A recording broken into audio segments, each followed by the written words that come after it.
Hey guys, welcome to the Small Engine Nation channel. My name is Phil, and today we are going to be running down the basic tools you need to start in the small engine repair industry. Now I know this might look like a lot of tools to start, but we're honestly going to be going from the left side to the right. Now the left side is the basic tools you absolutely need to start off, and as we further proceed to the right, these are the tools that will increase your speed, increase your repair times, and just increase the overall productivity in the small engine repair field. Now, these tools you do not need off the top of the bat when you first start off, but these are the necessary tools. So we're just gonna go through all of them and clear them out as we are done talking about them. And by no means, these are all the tools you need for small engine repair. There are so many other tools out there that I have in my toolboxes that I'm not showing you. These are just basic tools that we are going to cover. So let's begin by looking at the obvious tools that you need. Obviously, you will need yourself a 1/4-inch ratchet. You will need yourself a 3/8 ratchet. And if you are going to be working on mowers and taking off blades, you will need a 1/2-inch ratchet. Now, set those aside. With ratchets, you will obviously need sockets. So again, your 1/4-inch sockets. If you don't have the budget for that, go with deep well sockets. So deep sockets instead of the shallow sockets. The deep sockets actually come in more handy. So again, your 1/4-inch deep sockets, your 3/8 drive deep sockets, and your 1/2-inch drive. If you only have an option between chrome and impact 1/2-inch, go with impact 1/2-inch. That's just what I wanted to clarify, because you are going to be using these to remove lawnmower blades. So for 1/2-inch, I recommend going impact. You don't need 1/2-inch chromies basically in this business. You're not going to be removing any wheel lug nuts or anything like that. So 1/2-inch impact. Now, the 3 spark plug sockets you basically need is a 13/16 spark plug socket. You have your 3/4-inch spark plug socket, and you have your 5/8 spark plug socket. Now, these are the main 3 you need. You will run into some Kohler engines that will require a 11/16 socket. So that will come into your 3/8 drive socket set that you will purchase. So that's again in the future once you start working on Kohlers. Obviously, you will need some gear wrench, and I recommend the actual Gearwrench wrenches with the ratcheting end, because these will get into tighter spots. It'll just make it more convenient for you. If you're just going to be buying wrenches right off the bat, buy yourself some with geared heads. Now, you can buy some regular heads if you need to, if you're going to be doing valves, but more than likely when you begin in your career, you won't be adjusting any valves from the get-go. So again, ratcheting gear wrenches. So, and I forgot, you will need yourself a set of extensions. Now I just threw my long extensions in here because I actually do use my long extensions more than what I'd use my shorter extensions for. I usually use my short extensions for plugging fuel lines, so my 1/4-inch especially, but get yourself some extensions, various sizes. Now, another obvious one is a Phillips Screwdriver set. If you're just getting one, just get yourself like a P2, and then your flathead screwdriver set as well. Harbor Freight has screwdriver sets for like $10, $15. Now you will obviously, most definitely need yourself a Hex Key Set. This is a metric, this is a standard. A lot of carburetors that you see on like Troy-Bilt or MTD leaf blowers and whatnot, the carburetor screws are actually hex, so you'll need yourself a Hex Key Set in order to remove those carburetors. And you will need a scraper blade. This is a semi-flexible blade. This is just like a painter's scraper blade thing that you use to remove the grass underneath decks. When you're going to be tuning up decks, you want to use this tool. So, make sure we got a good focus. All right. Next tool you'll need is a knife, obviously to cut, either fuel line or trimmer line. You will need yourself a hook to this is actually Should be on the right side. I don't know why I put it here. We'll talk about that in a little bit. You need yourself a air gauge and a chuck to inflate snowblower tires. Majority of the tires that you're going to inflate are either for riding mowers or snow blowers. So air gauge and a air chuck. Moving on down, you'll need a blowgun, obviously. If you don't have a compressor, I would highly recommend getting a compressor because you will need air in order to fully work in this industry. Because without air, I mean, unless you have a portable air tank, then there you go. But to make things a lot easier, just get an air gun with an air compressor, blow off the decks, clean up the machines, just make things a lot easier here. Next thing you'll need is a flashlight. I got I think this is a Coast G20 flashlight. This is good for inspecting ports. You will need a flashlight in this industry. That is a must. Now, this is kind of one piece. You will need some drill bits. Now, you are going to be removing and replacing the string on recoils on Briggs & Stratton. Now you have to drill out those recoil rivets. So you'll need a good set. I believe this is a DeWalt Cobalt set of drill bits. And you will need a rivet gun with rivets if you are going to be doing the recoil replacements or starter rope replacements on Briggs & Stratton engines that have the riveted recoils. So get yourself a rivet gun and some rivets. 3/8. Now, a lot of you might not have the budget for it, but guys, I really and highly recommend you get this as soon as you can. This is just a regular grinder. Now you can get an air grinder, or I like to use battery operated grinders. This grinder will sharpen basically any tool that you throw at it, your hedge trimmers, especially your blades on lawnmowers. Get yourself an air grinder because mowing lawnmower blades is like a top priority when people come in for a tune-up. So get yourself an air grinder, or I'm sorry, a grinder whenever and as soon as you can in this industry. Next, you definitely need a grease gun, especially if you are going to be using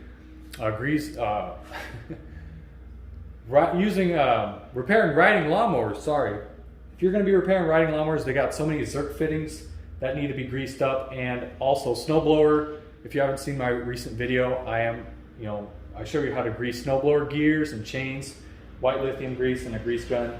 You'll be set.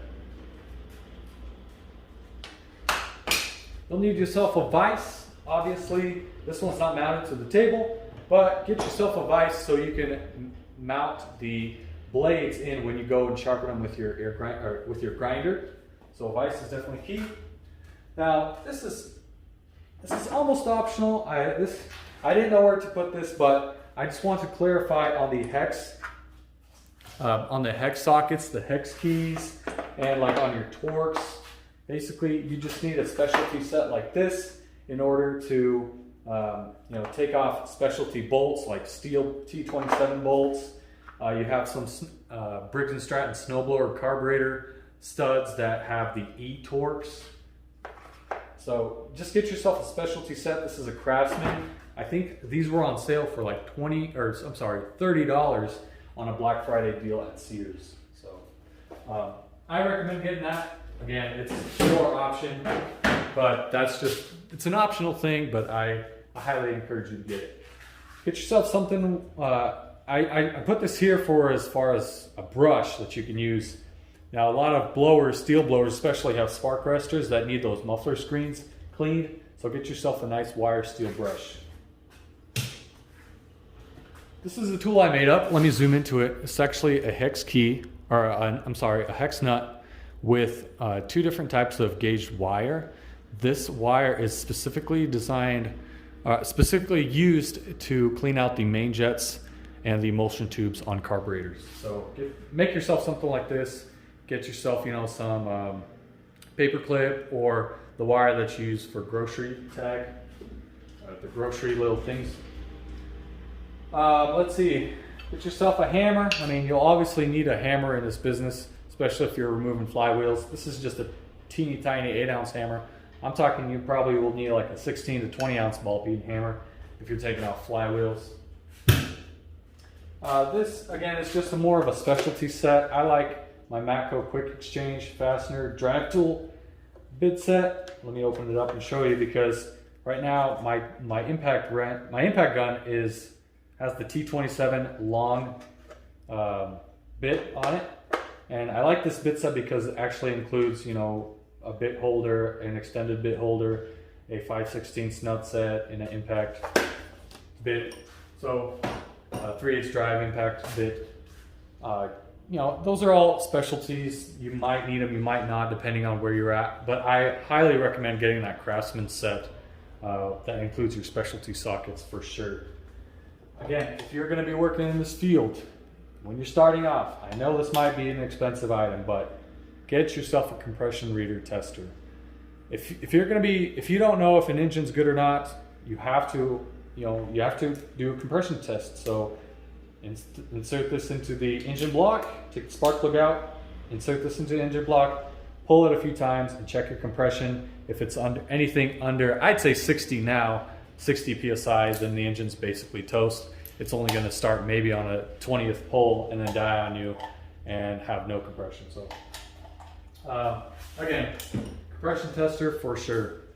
Now this is a pressure, if you guys have seen my video, this is just a pressure tester. If you're going to be testing pressure on two-stroke carburetors, you definitely need a pressure tester.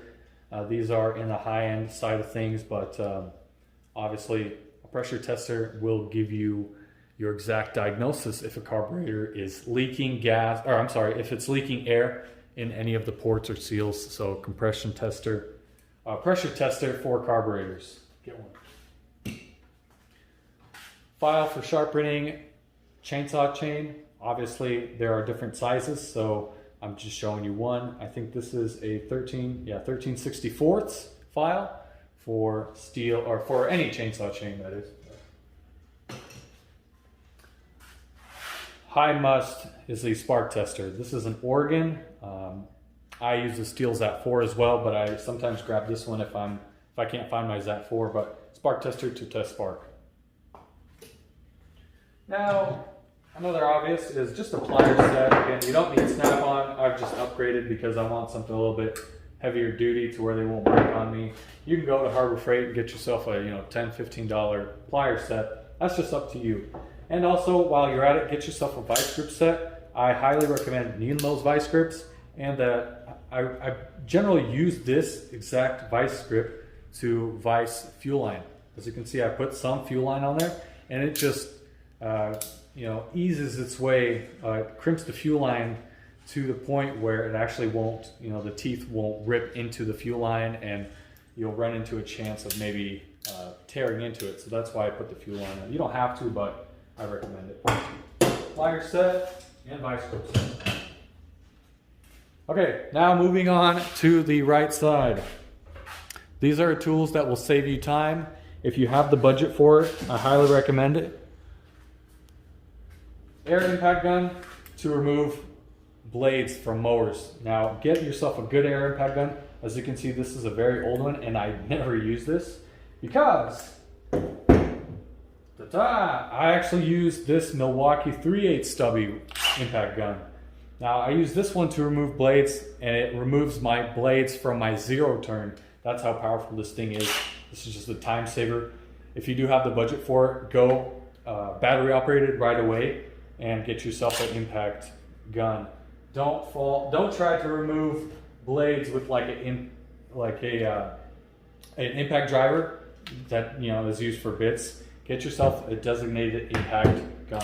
So 3/8, you can get a 1/2 inch, but I just went with a 3/8 because it's more lighter than the 1/2 inch versions.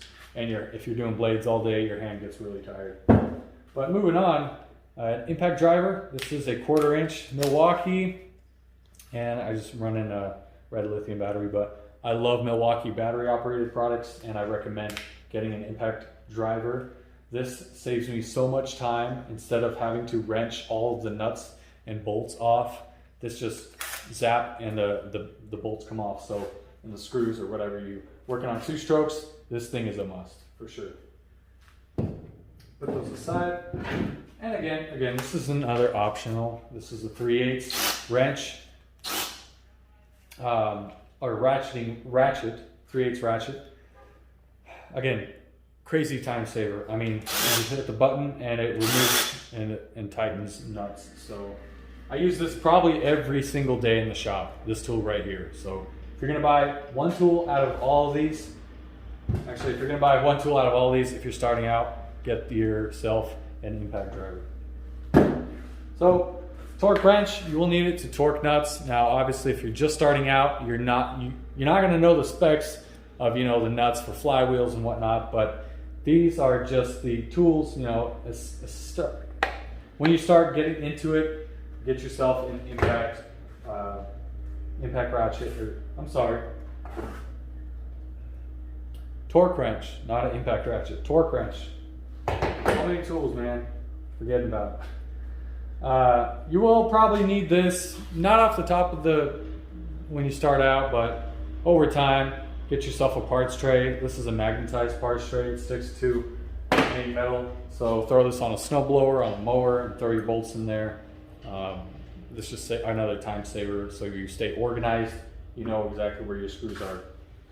If you're going to be starting out and starting to get into the electrical right away, you will need a multimeter. This is a Gardner Bender auto digital multimeter. Just shows your voltage, your DC, AC, and ohms when you're testing batteries and starters and whatnot. So, and just a fish out fuel line for your 2-stroke gasoline or gas tanks. This will fish out your tool line. You can make something like this. Make just some bends out of. I know people use like those clothes hooks for your clothes. They just whatever they're called. I'm not sure what they're called, but take that, bend it into something of this shape, and you can remove fuel lines with these. This is your endoscope. This is used basically if you want to get into the habit of just inspecting engines, seeing if there is any scoring. This connects to your phone. This is more of an advanced tool. I don't recommend it when you're just starting out, but if you want to, this will come in handy in the future, and if you have the budget for it, go ahead and buy yourself one. They're on eBay for like 40 bucks. Again, oil filter strap. This is just to remove oil filters from riding lawnmowers, zero-turn mowers, those kind of engines. So get yourself one of these as well. These are Tecumseh specialty specialty tools that adjust and seat your rubber seats in those Tecumseh carburetors. It's just a Tecumseh specialty tool. I'd highly recommend looking into this tool specifically for adjusting flow bowls and your seats and fishing out the rubber pieces with that hook end. So check that tool out. Highly recommend it. Nut sets. Mine goes up to a 1/2 inch, and I recommend nut sets for speed. This is clearly for speed, especially using it on an impact driver. You know, taking off, majority of the time you're going to be using a 3/8 nut set. So instead of getting, you know, your 3/8 ratchet or a 3/8 socket, throw this nut set on there and boom, you snap off the bolt right away, or the nut, whatever you're doing. And, you know, again, it's all speed. Nut sets, completely speed. Increase your speed, increase your repair times. That's what nut sets are for. Feeler gauges, if you're going to be doing valve adjustments, you need a good set of feeler gauges with different thicknesses, obviously. This is another carburetor tool, a carburetor adjustment tool. This is mainly for 2-stroke carburetors. I think this one's made by Walbro, and you can check that tool out on, well, I think Amazon has it for, I'm not sure how much it is, like $5-10 bucks or something like that. So now this is a gauge for your flywheel and your magneto. When you're replacing magnetos or flywheels, you have to set the gauge. This is the one is specifically for steel products, but they make different gauges, different thicknesses. Sometimes people just get away with doing the business card trick. So you can throw a business card in between your magneto and flywheel, spin it until both sides are magnetized, and you have your business card in the middle, and then go ahead and install your magneto or flywheel or whatever you got. So this is a steel EDT8. This is a tachometer to measure your RPMs on an engine. Any tachometer, you don't have to use steel, but I like these ones. These are very nice. This again, EDT8. I know Echo makes one, and a few other companies make a tachometer, but get something that will test your RPMs so you kind of know if you're fine tuning chainsaws or if you're fine tuning any type of carburetor or lawnmower carburetor. So to adjust your RPMs at idle, at high throttle, all that stuff, you will need a tachometer. Stud puller, this is to remove flywheels. Just basically you thread this onto the crankshaft all the way down and then turn it a 1/4 inch. Tap it on the hammer. As you're tapping it, you're prying up and it'll release the tension off the flywheel so you can remove the flywheel on most lawnmowers. And I've seen this trick done on 2-stroke chainsaw flywheels and whatnot. So stud pullers. And to finish it off, a set of carburetor adjustable screwdrivers. These screwdrivers I got off Amazon. They were like 10 or 15 bucks or something like that. And there's so many different types of spline drive, single D drive, and all that. Hexagon drive. These are used to adjust carburetors. If you're just starting out and you're getting into this industry, I would recommend getting these probably as soon as you can, just because you need to learn how to fine tune a carburetor. And if a customer comes into the shop asking to fine tune a carburetor, you got your set. You can go in there, start, if you know what you're doing, you probably need to watch some videos, but use this set in order to correctly fine tune the carburetor screws.